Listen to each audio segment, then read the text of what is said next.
Jadi Iya. karena ini edisi pertama kita berdua, mungkin kita akan kenalan dulu buat teman-teman dan parents yang mungkin belum kenal.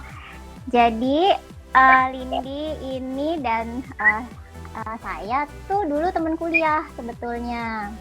Masih temen sih, tapi udah nggak kuliah gitu pokoknya. Nah, kita sama-sama akhirnya menekuni karir masing-masing. Lindi itu sekarang adalah psikolog di sebuah sekolah internasional. Mau disebut nggak sih nama sekolahnya? Sekolah internasional saja. Oke. Sementara saya lebih banyak ngajar di kampus gitu. Nah, kenapa kita angkat topik ini, Lin?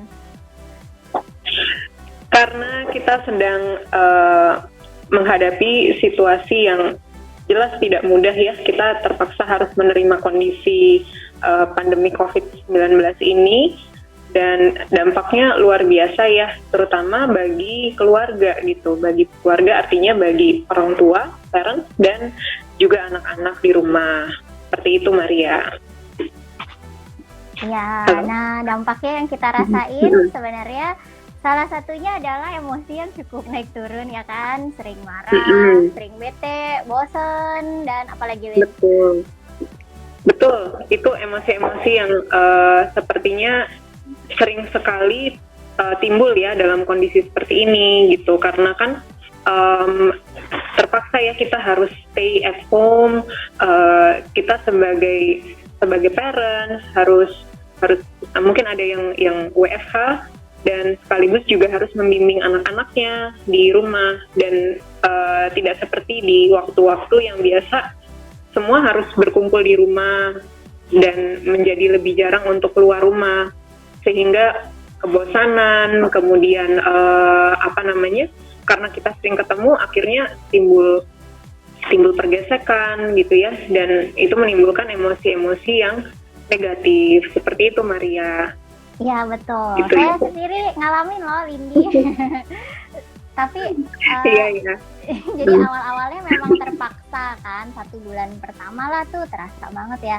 Tapi sebenarnya sekarang ini udah lebih enjoy sih dengan situasi work from home gitu ya, udah mulai ada polanya nih, kapan bisa kerja, kapan harus ngurus anak gitu kan sebetulnya. Betul. Aku pun juga mengalami hal yang sama, Mar.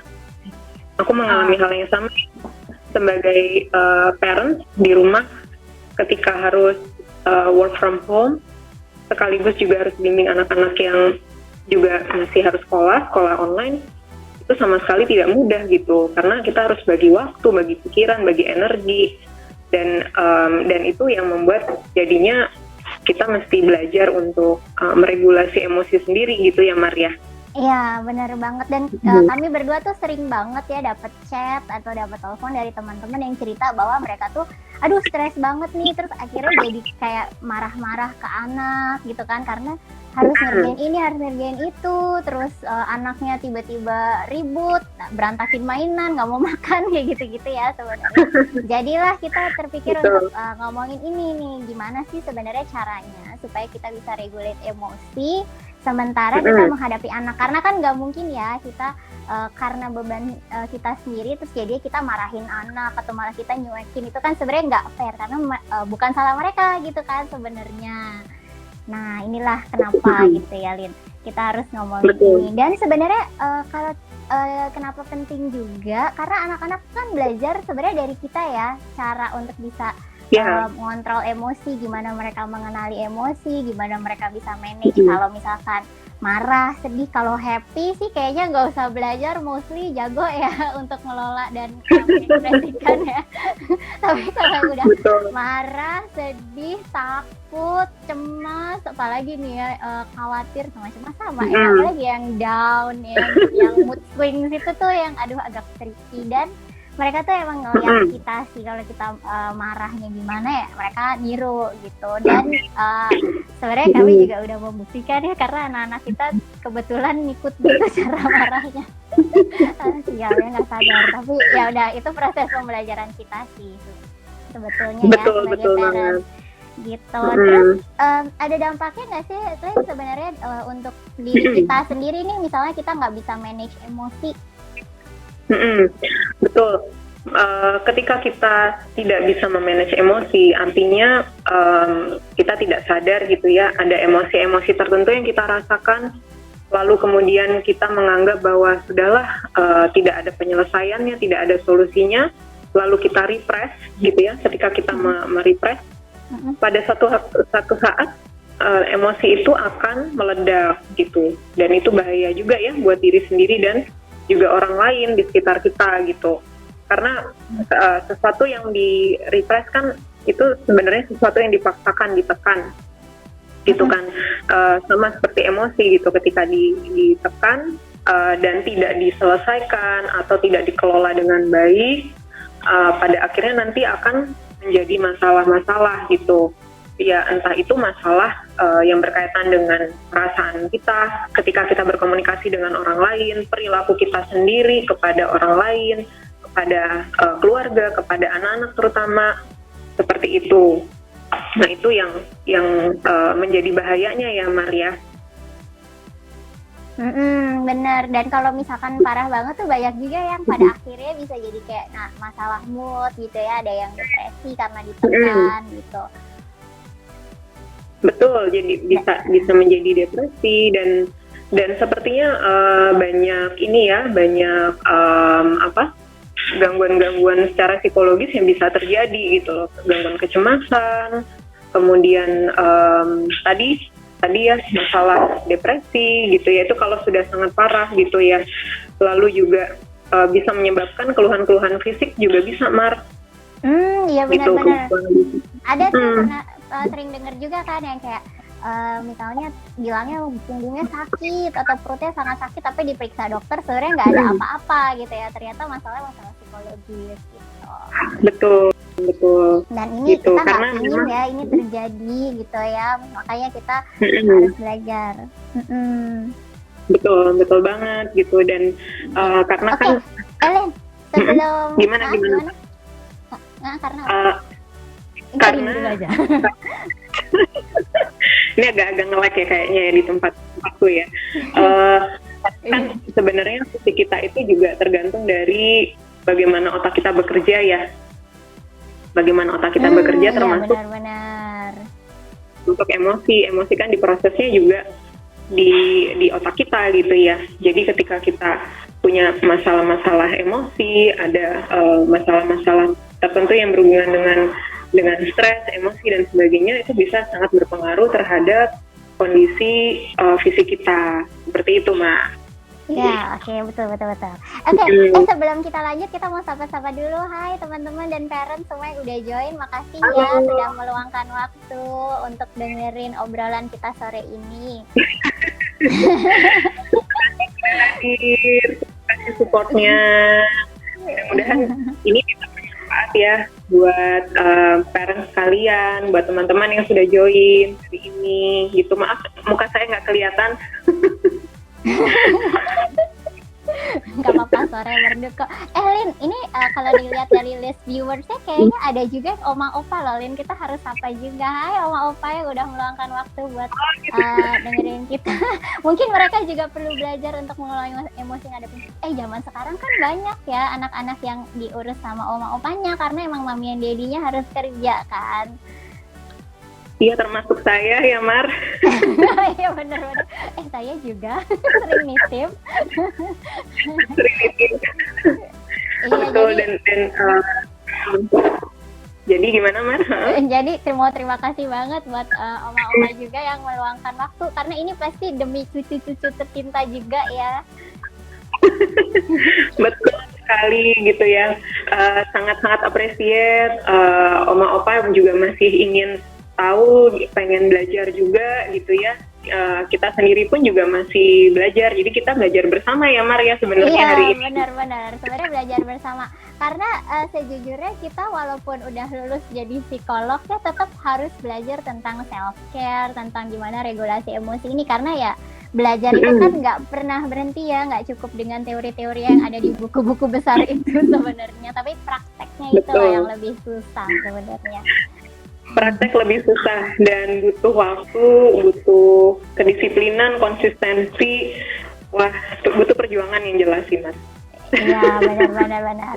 Oke, kita lanjut lagi Oke. ke topiknya berarti Alin. Mm-mm. Tadi kan Betul. kita udah ngomongin apa sih pentingnya gitu kita bisa manage emosi. Nah, sekarang eh, kami mau share nih tentang apa yang sudah kami temukan dan kami juga sebenarnya mencoba untuk mempraktekkan ya, walaupun kadang-kadang error, tapi ya palingnya kami juga udah berusaha melakukan ini. Nah, ini adalah beberapa hal yang perlu kita lakukan sebenarnya ketika kita menghadapi emosi negatif. Nah, yang pertama itu adalah kita harus recognize our emotions. Recognize itu artinya kayak, ini kita lagi moodnya seperti ini nih.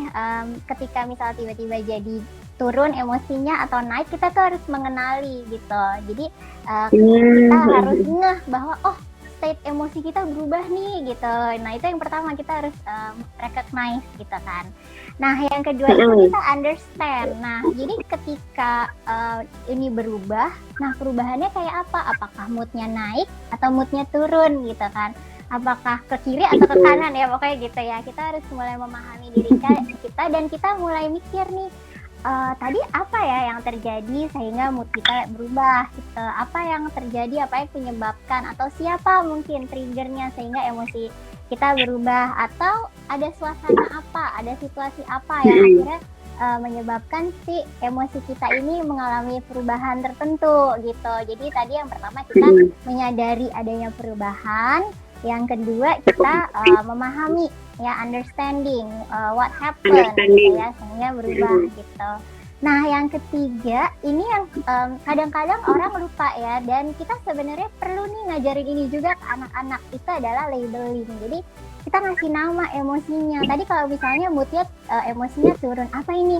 Sedih atau kecewa atau putus asa atau apa gitu kan? Itu kan beda ya, takut, kecewa, sedih. Itu kan kecewa, sedih, putus asa mirip, tapi kan beda gitu kan sebenarnya. Terus kalau misalkannya naik, tense-nya naik nih, marah, frustrasi atau apa gitu kan, itu kan juga lain gitu sebenarnya. Nah, penting nih sebenarnya kita bisa melabel emosi kita. Jadi ini kalau perubahannya kayak gini, kalau rasanya kayak gini, ini emosi apa sih sebenarnya gitu. Betul, Mar. Dan kadang ini, Mar, ketika kita contoh ketika kita marah, belum tentu sebenarnya kita beneran marah, tapi sebenarnya deep down inside bisa jadi kita feel embarrassed, kita merasa ada rasa malu atau ada rasa yang lebih dalam dari itu gitu ya. Jadi emotion itu sangat dalam dan kompleks sebenarnya, Mar. Jadi bener banget harus di label gitu, harus tahu sebenarnya apa yang sedang kita rasakan gitu kan. Iya benar, iya sih benar sih yang Lini bilang benar banget, karena kadang-kadang tuh kayak keluarannya marah padahal sebenarnya kecewa gitu kan ya. Betul. Kayak misalnya anak-anak gitu, anak-anak tiba-tiba berantakin mainan atau dia nggak mau beresin mainan gitu. Sebenarnya kita tuh kecewa, kenapa sih nggak diberesin, kenapa sih dia ngambek maksudnya, tapi yang keluar marah gitu kan. Nah itu kita emang perlu sih untuk bisa tahu ini sebenarnya gue tuh marah atau kecewa atau apa sih gitu kan sebenarnya ya. Iya betul, bisa jadi sebenarnya rumah berantakan, mainan berantakan tuh hanya trigger. Bisa jadi ada masalah lain yang sebenarnya sudah lebih jadi masalah, tapi tadi itu mungkin di-repress, kemudian kita tidak acknowledge, kita tidak melabel, kita tidak recognize gitu ya, sebenarnya saya kecewa dengan kondisi yang lain. Contoh, kenapa saya harus dirumahkan? Contoh ada orang tua yang begitu juga ya, kenapa saya harus dirumahkan?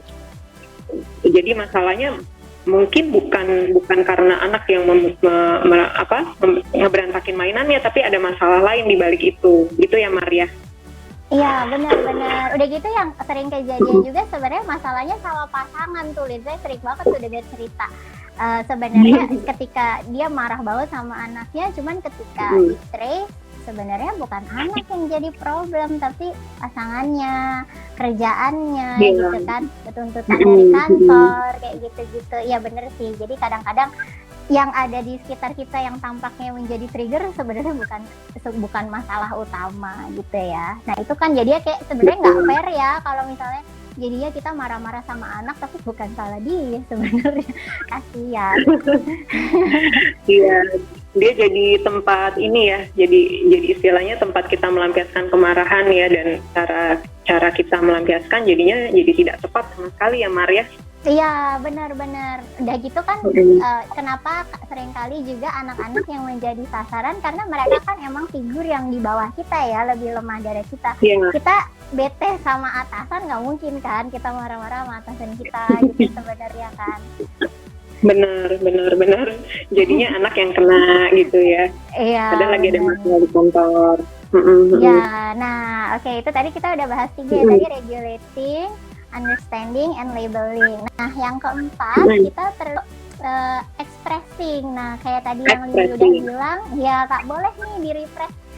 Kalau misalkan ditekan terlalu jauh gitu ya, sampai nggak pernah diolah, nggak pernah disentuh, itu kan sebenarnya berbahaya. Jadi emang sebenarnya emosi-emosi ini harus diekspresikan. Nah, ini yang harus kita belajar gimana cara mengekspresikan dengan tepat gitu ya. Jadi kalau misalkan kita marah, apa iya melempar itu cara mengekspresikan marah yang benar gitu kan sebenarnya.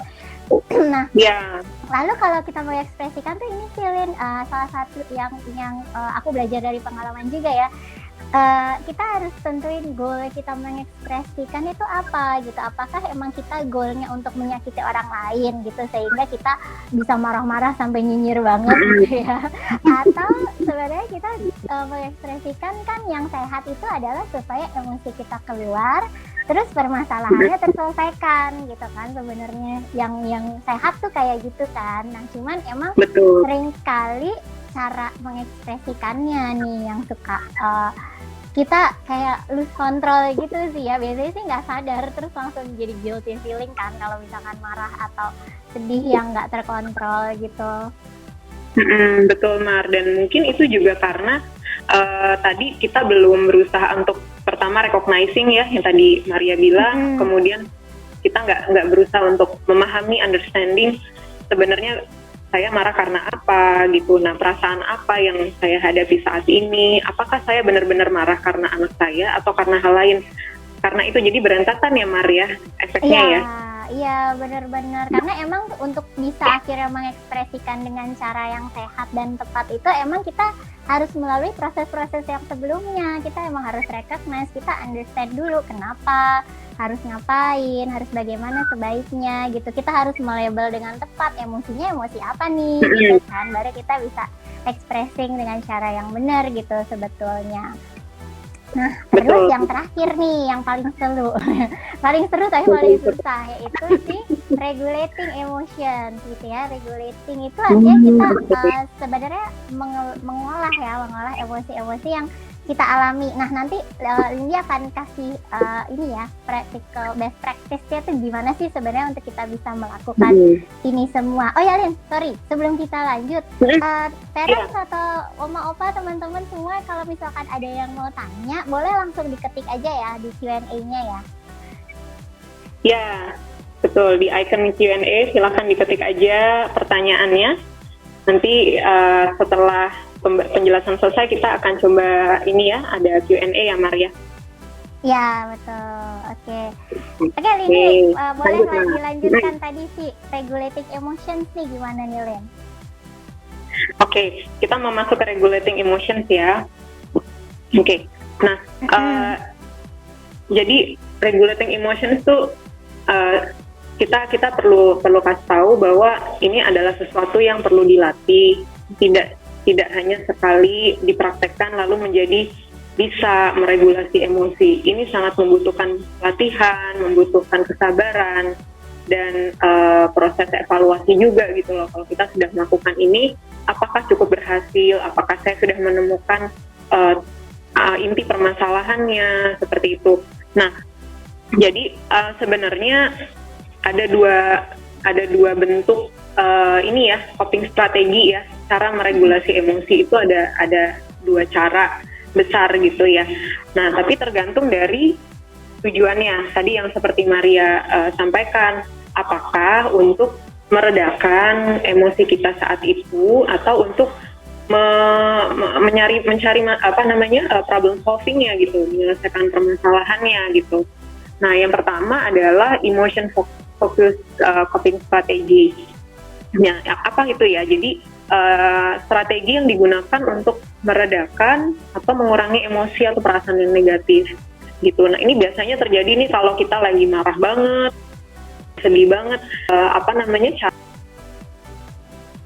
cara untuk bisa mengekspresikan atau meredakan emosi-emosi tersebut gitu, yang bisa dilakukan dengan segera. Nah, contohnya misalnya kayak tarik nafas, kemudian minum air putih, kemudian hal-hal lain yang berhubungan dengan mindfulness gitu ya. Mindfulness tuh artinya kita berusaha menyadari diri kita saat ini, kemudian fokus pada diri kita gitu ya, fokus pada apa yang ada di dalam diri kita, lalu meditasi, mendengarkan musik gitu ya, atau lakukan sesuatu yang menyenangkan, yang intinya sih untuk kita menghibur diri dan meredakan emosi-emosi yang lagi bergejolak gitu, emosi negatif yang lagi bergejolak. Nah, ini biasanya terjadi kalau kita lagi butuh meredakan emosinya dulu gitu. Nah, kemudian yang kedua ada yang namanya problem focus. Problem focus strategi ini adalah strategi yang digunakan untuk mengubah situasi yang tidak menyenangkan dengan cara mengurangi sumber permasalahan atau sumber stresnya. Nah, biasanya ini dilakukan untuk mencari untuk problem solving gitu. Ya, jadi contohnya misalkan anak gitu ya, anak merasa bosan gitu ya, terus jadi uring-uringan, kita ngerasa terganggu nih sama tingkah laku anak-anak kita gitu ya, terutama anak-anak yang masih usia dini, yang belum ngerti gimana caranya mencari kegiatan baru, yang belum tahu caranya untuk meregulasi emosi sendiri gitu ya. Nah, mungkin kita akan merasa terganggu, dan apa yang bisa kita lakukan, bisa kita mengevaluasi lagi apakah kegiatan anak-anak itu sudah cukup baik, cukup bisa membuat mereka bahagia di rumah gitu ya, atau kita perlu mencari kegiatan yang lain yang berbeda yang membuat mereka jadi senang. Nah, itu adalah problem fokus, jadi fokus pada permasalahannya untuk bisa diselesaikan. Contohnya seperti itu. Nah, ini macam-macam sekali ya cara di emotion focus. Di problem fokus tuh caranya macam-macam gitu, dan tergantung dari bagaimana tujuan kita gitu, apakah kita mau meredakan atau kita mau menyelesaikan masalahnya gitu. Nah, dalam kondisi saat ini dalam kondisi saat ini yang kita tuh kondisinya memang harus ada di rumah, kita harus menghadapi situasi yang sama gitu ya. Kita kayaknya agak susah gitu kalau mau keluar mencari solusi yang baru gitu ya. Nah, mau nggak mau kita harus bisa belajar meredakan emosi kita gitu. Kita harus belajar gitu ya, Maria. Iya, betul. Gitu, menemukan strategi bagaimana emosi kita bisa diredakan, kita bisa bisa mengekspresikan emosi-emosi negatif itu dengan cara yang lebih baik, yang tidak menyakiti anak kita sendiri atau keluarga kita sendiri gitu. Mungkin mau dikasih contohnya sekalian, Mar? Ya, boleh kasih contohnya aja langsung, Len. Contohnya ya, misalkan tadi tuh, misalkan anak kita berantakin mainan atau tiba-tiba numpain air gitu kan, dan kita lagi sibuk dengan banyak kegiatan, banyak pekerjaan, things to do-nya banyak banget. Itu jadi trigger kan sebenarnya, aduh kenapa sih harus tumpah nih air gitu kan, kenapa ini berantakan banget dan sebagainya. Nah, yang bisa kita lakukan, kayaknya kita agak susah nih untuk bisa baik-baik aja tuh, kayaknya agak susah ya. Iya, tapi benar. Pertama muncul adalah perasaan marah, bener nggak, Mar? Iya, banget. Perasaan marah, perasaan apalagi, Mar? Perasaan kesel. Iya, marah, kesel, kecewa, worry juga mungkin kadang-kadang ya, khawatir gitu. Khawatir kan ya. Kalau numpain air bisa aja anak kita kepleset misalnya kan, Ya. jadi deg-degan juga gitu ya. Heeh.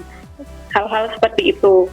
Nah, gimana nih caranya kita untuk bisa mengekspresikan emosi atau meregulasi emosi itu dengan lebih baik, dengan lebih tepat gitu. Nah, kita coba lihat lagi di tadi emotion fokus untuk meredakan emosi. Instead of kita jadi langsung marah ke anak, kita bisa loh ngomong langsung. Kita bisa ngasih tahu ke anak kita bahwa kita dalam kondisi yang sedang kesel, kita kondisi yang sedang marah.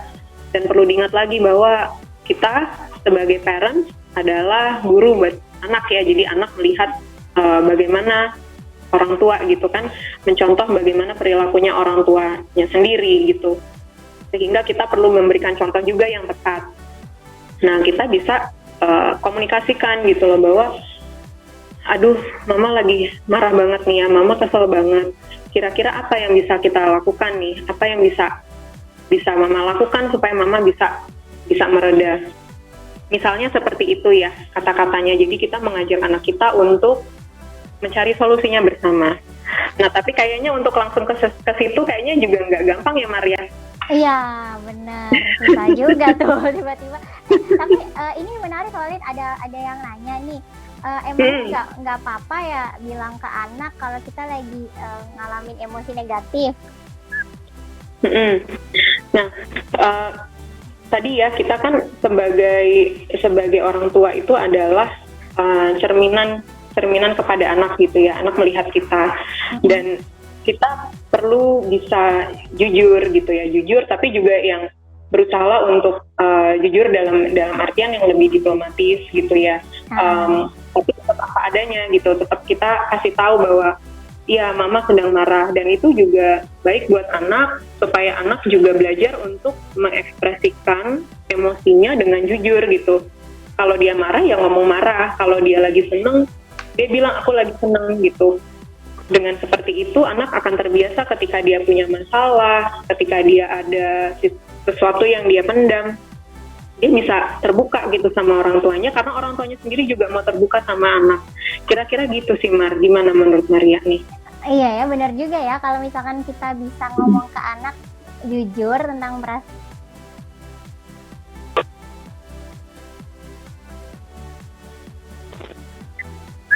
Terus sama ini Lin, tadi tiba-tiba terlintas. Jadi sebenarnya kalau misalnya kita cerita sama anak itu ya, ketika kita ngomong itu sebenarnya kan kita juga udah rilis emosi ya, karena kita udah bisa ngomong gitu ya bahwa aduh aku marah nih sama kamu gitu. Nah sama ini juga deh kayaknya yang salah satu yang penting juga ketika kita mengekspresikan emosi ke anak, kita perlu menekankan bahwa yang kita kurang suka dari dia tuh perilakunya, bukan dianya gitu ya. Jadi kita nggak suka dia numpahin minum gitu, bukan nggak suka sama dia sebenarnya gitu kan. Nah itu yang kayaknya harus jelas juga dikasih tahu ke anaknya. Jangan sampai karena kita bilang aduh mama marah nih sama kamu gitu, dia malah mikir mama nih marah sama diri dia semuanya gitu, padahal sebenarnya marahnya cuma karena perilaku dia yang melempar gitu misalnya. Betul sekali Mar, bener banget ya. Jadi kita ada kecenderungan untuk langsung ngomong gitu ya, ngomong aduh gimana sih kamu deh gitu kan. Kadang-kadang kita ada keinginan untuk kayak gitu ya Maria. Nah ini satu hal lagi, kenapa sih emotion focus strategies itu penting? Kenapa meredakan kemarahan, meredakan emosi negatif itu penting? Supaya ketika kita mau mencari solusi atau ketika kita mau berkomunikasi kembali, kita dalam kondisi yang sudah reda gitu. Hindari kita berkomunikasi ketika kita masih dalam situasi yang marah, ketika kita belum benar-benar mereda. Nanti keluarnya jadi kata-kata yang menyakitkan, jadi hal yang tidak mengenakan, yang tidak nyaman buat orang lain untuk dengar gitu. Nah, itu kenapa pentingnya meredakan emosinya terlebih dahulu gitu ya. Misalnya dengan kita tarik nafas panjang, itu yang biasanya saya lakukan juga Mar, tarik nafas sampai kira-kira benar-benar merasa agak lega nih, kemudian mungkin bisa cuci muka atau minum air putih dulu atau merem dulu sebentar gitu ya, untuk bisa membuat kita reda dulu, baru kita berkomunikasi gitu. Dan bisa juga nih Mar, kita minta anak kita untuk menjauh dulu nih dari si permasalahannya itu gitu. Kalau misalkan kayak tadi kondisinya dia nyumpain air gitu kan, biarkan dia duduk dulu, menjauh dari tempat dia menumpahkan air gitu ya, dan biarkan kita sendiri juga meredakan emosi kita, baru nanti kita berkomunikasi lagi sama anak kita. Kira-kira begitu, Mar. Jadi kayak ambil time out atau me time dulu sebentar gitu ya, buat ngelola emosi dulu gitu ya. Time out itu penting. Itu kayaknya salah satu cara mengelola emosi juga ya, Mar ya. Time out ya. Iya, benar. Bisa kita tuh perlu kan sebenarnya ada momen kita diam dulu, kita kayak move out dulu gitu dari situasinya, sambil kita memanage emosi kita. Nah, kayak yang tadi Lindi udah bilang tuh tentang tarik nafas ya, ada beberapa hal yang bisa kita lakukan sambil kita tarik nafas sebenarnya, kayak misalkan kita tarik nafas panjang sambil ngitung gitu ya. Nah, biasanya sih ada juga yang suka pakai caranya tuh dia countdown gitu loh, jadi bukan 1, 2, 3 tapi kebalik 5, 4, 3, 2, 1 gitu, jadi ngitungnya terbalik karena gini loh yang aku baca ya, jadi ketika kita ngitungnya mundur itu kan ada effort di otak ya, ada usaha lebih keras di otak untuk ngitung mundur itu. Nah itu ketika kita ngitung mundur itu otak kita tuh kayak jadi teralih dari problemnya gitu. Nah sebenarnya kan kalau kita bisa beralih sebentar dari problemnya, pas kita balik lagi ke problemnya itu udah lebih reda emosinya. Iya, bener juga ya. Jadi menghitung mundur tuh lebih berasa ya, Mar ya. Iya, karena kita mikir sebenarnya sih goalnya tuh supaya pikiran kita jangan terlalu terpaku sama problemnya dulu, kan namanya kita perlu time out ya, jadi kita kayak pause dulu dari situasi bermasalahnya gitu. Nah baru nanti kita balik lagi kalau emang udah lebih reda, karena ketika kita menghadapi masalah dalam kondisi emosi yang levelnya tinggi, itu kemungkinan kita bisa solve masalahnya dengan baik itu agak lebih kecil sih ketimbang kalau kita handle masalahnya dalam situasi emosi yang lebih stabil gitu. Betul. Dan ini juga Mar, untuk bisa meredakan emosi itu, kalau seandainya kondisinya kita ada orang lain di rumah gitu ya, ada orang lain yang tinggal di rumah dan mungkin bisa bantu kita untuk meredakan emosi, itu juga bisa loh menjadi salah satu strategi gitu. Misalnya kita minta tolong suami kita untuk handle anak-anak dulu sementara kita meredakan emosi gitu, atau dengan pengasuh gitu ya, supaya paling nggak kita ini dulu deh, reda dulu, sampai kita reda barulah kita berkomunikasi dengan anak atau dengan mengenai masalah yang sedang dihadapi. Oke, terus ada pertanyaan menarik lagi nih Lin. Gimana kalau misalnya yang sering marah-marah ke anak itu sebetulnya suami? Ya, ya gimana ya, bisa dipahami ya, karena suami kita juga mungkin juga punya beban juga ya, punya beban yang berat juga sebagai mungkin kepala keluarga gitu ya, dan ada beban pekerjaan, terutama di dalam kondisi seperti ini mungkin mereka merasa terancam dan sebagainya. Nah itu perlu kerjasama, tidak hanya dari suami saja atau dari istri saja, tapi bagaimana caranya suami dan istri bisa berkolaborasi gitu ya, berkomunikasi supaya sama-sama tahu gitu ya beban apa yang sedang dihadapi, lalu emosi apa yang saat ini lagi dirasakan gitu. Misalnya ceritalah tentang kondisi pekerjaan yang dihadapi dan berusaha terbuka gitu. Ini penting juga ya, komunikasi di antara suami dan istri itu penting untuk dijaga supaya sama-sama saling tahu dan bisa saling support, sehingga tidak menjadi ledakan-ledakan gitu. Kalau kita repress, kita tidak terbuka, tidak ada komunikasi, suatu saat bisa jadi sesuatu yang lebih parah gitu loh, kemarahannya malah menjadi lebih parah kalau ada trigger tertentu. Seperti itu sih, Mar. Jadi perlu kerjasama nih antara suami dengan istri. Istrinya harus bisa lebih peka juga gitu ya terhadap suaminya, apa yang dirasakan. Suami juga mungkin perlu lebih terbuka juga. Jadi saling timbal balik gitu. Ada interaksi yang positif, komunikasi yang lebih intens gitu ya. Kira-kira seperti itu ya, Mar ya. Iya, mungkin gini ya, maksudnya tadi yang Lindi udah ceritain bener sih, emang komunikasi antara suami dan istri itu kan penting banget ya gitu. Dan kayaknya mungkin sebagian besar sudah melakukan gitu, cuman ada juga mungkin sebagian pasangan yang jarang nih melakukan komunikasi, jarang ngomongin perasaan gitu ya sebenarnya. Karena kan ngomongin perasaan itu kan sebenarnya kan nggak gampang, kita untuk bisa kenal perasaan kita sendiri aja kan sulit, apalagi untuk bisa cerita nih ke orang lain gitu. Dan biasanya yang dari aku baca-baca dan dengar-dengar cerita temen-temen tuh kayak memang untuk cowok-cowok, untuk bapak-bapak itu emang agak lebih susah nih bisa mengkomunikasikan emosinya, mengkomunikasikan perasaannya gitu. Ada faktor mungkin mereka sendiri kesulitan untuk mengenali emosinya gitu ya, atau mereka merasa kayaknya nggak perlu sih ngomongin itu gitu kan, ada juga ya yang merasa kayak gitu. Terus ada juga yang nggak tahu sih ini mungkin apakah benar atau waktu itu judgement si istri yang bilang kayaknya suamiku gengsi deh ngomongin emosinya gitu.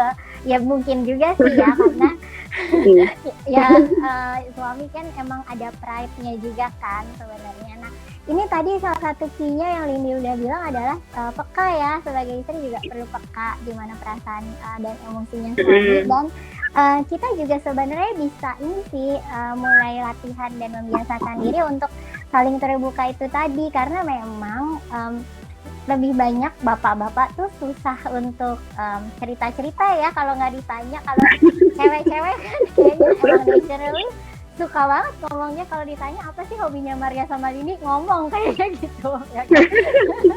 Tapi kalau bapak-bapak kan jarang gitu ya, maksudnya nah mereka perlu juga nih ditanya gitu. Mungkin awal-awal agak kayak aduh ditanya jawabannya gitu doang, tapi jangan menyerah ya teman-teman, ibu-ibu, para istri. Kalau misalkan ngajak ngobrol sama suami, ya udah emang mungkin awal-awal harus kita yang bawel terus gitu ya, cuman yang penting kita berusaha untuk nanya, menggali gimana sih perasaannya, maksudnya apa sih yang dialami di kantor, ada kesulitan apa sih di kerjaan gitu. Terus dan ini nih kadang-kadang tuh kita tuh kayak sebel sama perilaku suami gitu kan, terus ujung-ujungnya marah gitu kan. Sebenarnya kalau misalkan kita bisa agak cool down gitu, apalagi kalau baru pulang kantor gitu kan, kita bisa tanya gimana kerjaan gitu, tadi ada masalah apa, kayak gitu-gitu. Jadi bisa jadi perilaku dia atau muka yang suram itu bukan karena dia nggak seneng ada di rumah, mungkin bukan karena nggak seneng masakannya nggak enak atau apa gitu ya, tapi bisa jadi emang ada problem gitu di kantor sebenarnya. Cuman kan cewek-cewek itu kan kayak baper ya, maksudnya kayak udah masak, udah beres-beres rumah serapi, itu kok suami pulang mukanya jutek banget gitu kan. Nah ini sebenarnya kita perlu agak ini ngerem dulu ego kita. Mungkin masalahnya bukan di kita, tapi masalahnya ada di kantor. Jadi dengan kita membantu atau nanya-nanya ke suami, membantu dia untuk cerita, membantu dia untuk relax, itu akan sangat bisa ini ya, melatih supaya dia pun juga terbiasa nih untuk mengkomunikasikan perasaan. Dia juga bisa melabel perasaannya gitu. Jadi sebenarnya latihan bareng-bareng sih ya. Latihan bersama, bener banget Mar. Aku setuju banget ya. Jadi saling memberikan contoh ya, berarti ya saling mencontohkan. Jangan nunggu suaminya mulai duluan, tapi mungkin dari istrinya perlu lebih ini ya, perlu memulai duluan, lebih proaktif gitu untuk bisa mengenali, untuk lebih bisa memahami apa yang dihadapi oleh pasangannya gitu ya. Iya benar. Intinya sih sebenarnya saling peka dan saling memahami gitu ya sebetulnya. sama Betul, ini betul mungkin sekali, ya, Mas. kita perlu ada di pikiran kita juga bahwa ini kan suami itu kan kayak partner hidup gitu ya. Jadi kita perlu ingat bahwa mereka misalkan mereka marah atau misalkan mereka kecewa sama kita atau apa, itu bukan karena mereka ngajak berantem gitu. Kadang-kadang kan kalau kita terlalu baper kan ngerasa jadinya suaminya tuh jadi kayak musuh gitu, padahal kan sebenarnya enggak, mungkin emang ada satu dua hal yang dia kurang nyaman atau dia kurang suka, dan problemnya adalah di hal itu, bukan di diri kita sepenuhnya sebetulnya gitu. Ya, betul sekali, Mar. Dan memang ini susah-susah gampang ya untuk berkomunikasi. Perlu lihat timing juga ya, Mar ya. Perlu Iya, lihat timing benar. ketika kita mau mau mengkomunikasikan masalah yang sebenarnya gitu ya. Kita perlu waktu yang sama-sama lagi dalam kondisi yang rileks, sama-sama kondisinya lagi baik. Nah, barulah kita bisa coba mengkomunikasikan gitu permasalahannya. Jadi itu yang juga aku pelajari ya dari apa yang pernah aku baca dan juga dari pengalaman gitu, bahwa ketika kita dalam kondisi yang marah, kondisi yang belum stabil emosinya, yang keluar akhirnya jadi banyaknya kemarahan gitu. Kita melihat suami kita seperti apa, kemudian kita langsung tertrigger, akhirnya jadi justru masalah menjadi lebih besar. Dan mungkin yang terjadi juga nih dengan pasangan-pasangan, aku baca berita ya, banyak juga kasus-kasus rumah tangga yang terjadi dalam masa pandemik ini gitu, Mar, karena kan mereka ada di dalam rumah bersamaan dalam waktu yang intens ya, dalam waktu yang panjang gitu, yang biasanya ketemu pada saat pagi dan malam hari. Nah, ini setiap saat ketemu terus, dan itu terjadi konflik itu cukup sering gitu. Nah, mungkin itu yang bisa dilakukan, kita mesti ada timing yang tepat juga, timing yang tepat, bahasa yang tepat juga. Artinya kita tidak menyalahkan pihak, tapi cobalah mengungkapkan apa yang sedang kita rasakan, emosi apa yang sedang kita alami. Atau kita menanyakan dulu nih ke suami kita apa yang sedang dia hadapi di kantor, seperti itu kira-kira, Mas. Iya, tapi ini menarik nih, ada pertanyaan gini nih, Lin. Gimana ya cara cari timingnya kalau misalnya emang suami itu sibuk terus, jadi kayak ada terus kerjaannya, terus mungkin waktunya makan, tidur ya tidur, mandi, jadi kayaknya nggak pernah santai gitu kelihatannya. Itu gimana tuh cara cari timingnya? Ya, itu yang memang tricky juga ya. Mungkin kita bisa coba samakan waktu gitu ya. Memang mau tidak mau, salah satu suami atau istri harus ada yang paling tidak mengalah dulu gitu ya, supaya kita bisa mengikuti pace-nya, baik itu suami atau istri. Kita samakan jadwal gitu ya. Misalnya kita lakukan kegiatan bersama-sama, bangun di jam yang sama mungkin gitu, atau waktunya lebih, mungkin sebagai istri bangun lebih pagi, kemudian lihat kondisinya seperti apa sih suami setiap hari, ada nggak waktu-waktu luang sedikit gitu yang bisa diselipkan gitu ya. Nah, mungkin kita tidak langsung ngomongin hal yang besar, karena kan itu juga bisa jadi beban ya, tapi sedikit demi sedikit kita mulai tanyain kesehariannya seperti apa. Memang butuh kesabaran, butuh waktu, butuh latihan gitu ya, tapi dengan kita sedikit demi sedikit kita sisipin tuh, selipin di waktu luangnya, itu bisa jadi sesuatu yang akan membuat suami kita juga ada keinginan juga untuk berkomunikasi. Atau bisa juga misalkan kalau seandainya susah gitu ya untuk komunikasi langsung, mungkin menulis pesan atau dia text message gitu ya, dan gitu suami ya. bisa buka gitu, nulis cara gitu ya, tapi mungkin bisa efektif juga gitu ya untuk beberapa pasangan, dan minta tolong untuk dibaca di waktu tertentu. Dan bagusnya ketika kita nulis tuh kita bisa mengatur kata-kata kita sendiri gitu. Iya, bisa memilih benar-benar bisa gitu kan, diolah dulu ya. bisa diolah dulu gitu. Ini kira-kira kalau saya ngomong begini apakah menyinggung atau tidak, udah cukup tepat belum ya saya sampaikan seperti ini, apakah ini memojokkan atau ini benar-benar apa yang sudah direcognize, sudah saya pahami dan ini label yang tepat gitu dengan menulis gitu ya. Nah kira-kira seperti itu sih, jadi timing yang bisa dilakukan dengan cara seperti itu, Mar. Iya ya, jadi kita bikin kesepakatan, janjian cari waktu gitu ya, intinya mungkin kita bisa bilang aku pengen ngobrol nih gitu, kamu kapan sempatnya, kayak gitu, ngikutin aja dulu ya, mungkin kalau misalkan emang harus ada yang ngalah tadi ya, ngikutin jadwal siapa yang mungkin lebih bisa untuk ngalah, ya udah ikutin dulu gitu jadwal suaminya, atau malah ada juga sih yang terbalik, istrinya yang sibuk. Makanya intinya saling ini ya, saling menyesuaikan gitu ya. Betul, saling menyesuaikan. Oke, udah jam berapa ya, Lina? Ini jamnya nggak running. Kita masih ada waktu sekitar 8 menit lagi, Mar. Oh, ternyata masih 8 menit lagi. Oke. Nggak kerasa ya?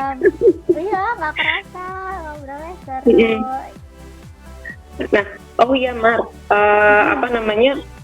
salah satu cara mengelola emosi itu juga dengan cara lakukan sesuatu yang fun ya, kalau nggak salah ya, itu juga bisa. Iya benar.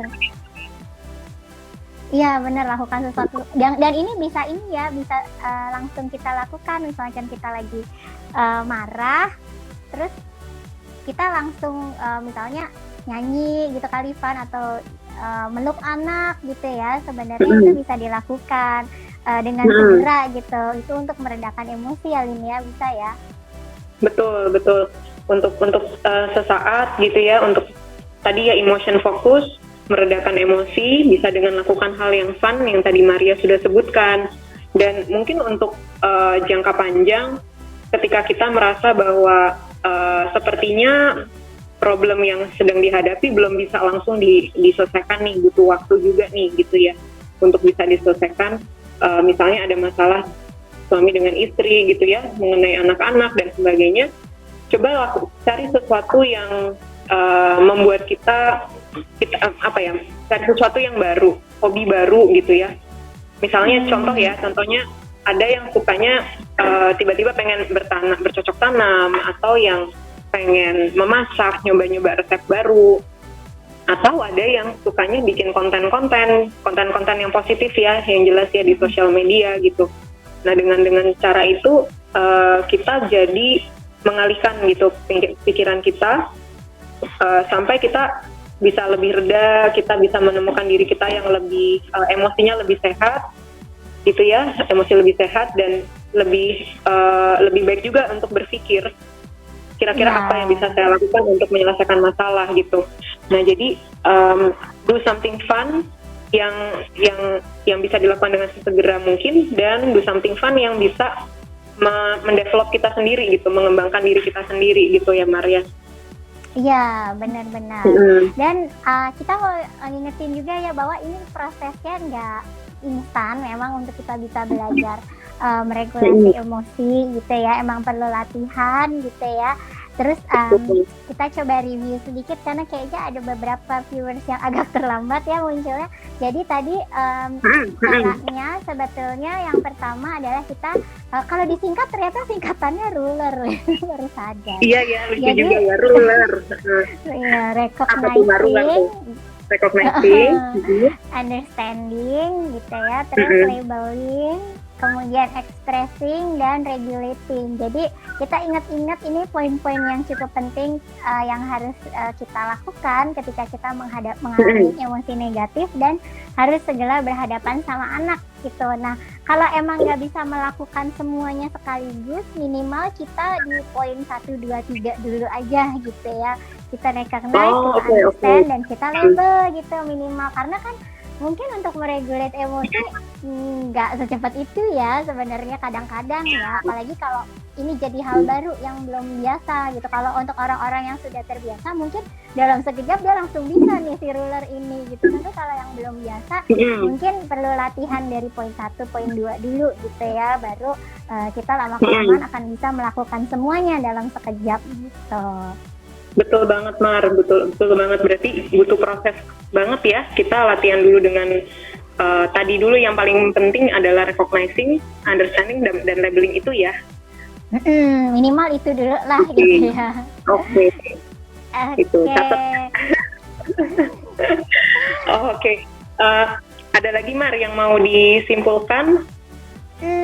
Sebenarnya kayaknya intinya itu, dan yang kita harus ingat juga anak-anak memodel dari kita gitu ya, mereka meniru dan mereka belajar dari kita bagaimana kita memanage emosi.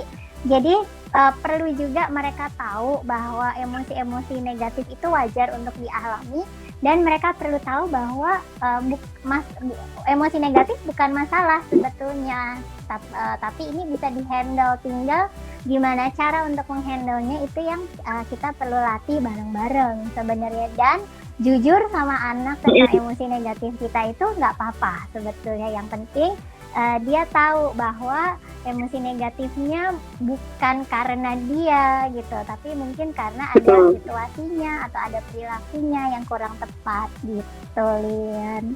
Betul sekali. Oke.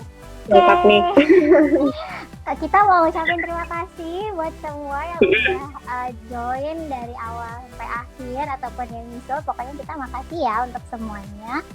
Terus terima kasih semuanya. Boleh juga dilanjutkan follow Laurencia.Lindy dan Maria_special_kids, karena kami cukup sering juga ya share info-info seputar parenting, seputar perkembangan anak gitu ya. Anak.